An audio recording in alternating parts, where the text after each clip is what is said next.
का नाम सुनते ही हमारे मन में दुर्योधन और दुशासन की छवि उभरती है। अधर्म, छल और सत्ता का लालच। पर क्या आप जानते हैं कि उन्हीं 100 भाइयों में से एक ऐसा भी था जो अपने परिवार के विरुद्ध जाकर धर्म की आवाज बना? वो अकेला खड़ा रहा जब पूरी सभा मौन थी। उसने सत्य का साथ दिया, भले ही उसका अंत अपने ही भाइयों के साथ क्यों ना जुड़ा रहा।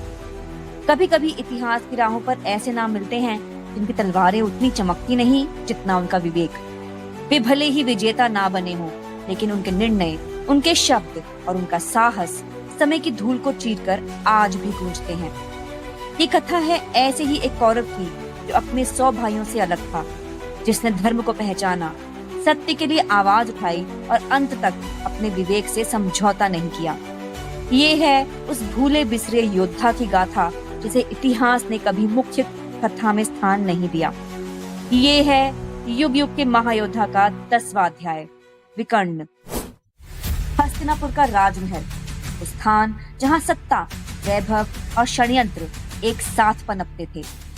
धृतराष्ट्र और गांधारी के 100 पुत्र थे और उनमें से तीसरे स्थान पर था विकर्ण। दुर्योधन उसका बड़ा भाई था, दुशासन दूसरा। महल की सीढ़ियों पर खेलते हुए उसने बचपन से ही राजनीति का चेहरा देखा। भाइयों के बीच प्रतिद्वंदिता, पांडवों के प्रति ईर्ष्या और सिंहासन की लालसा। लेकिन विकर्ण का स्वभाव कुछ अलग था। जहां दुर्योधन गुस्से और महत्वाकांक्षा से भरा रहता, वहीं विकर्ण शांत, विचारशील और संवेदनशील था।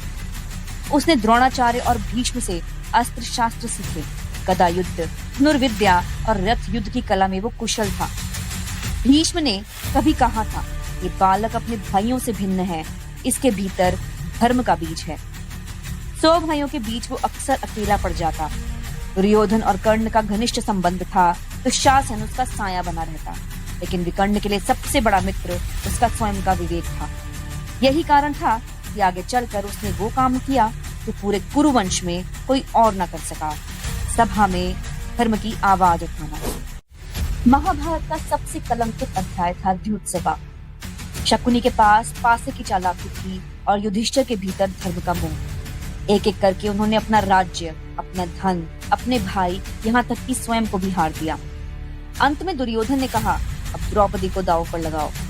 सभा में गूंजता हुआ दुशासन का स्वर, दासी बन चुकी है द्रौपदी।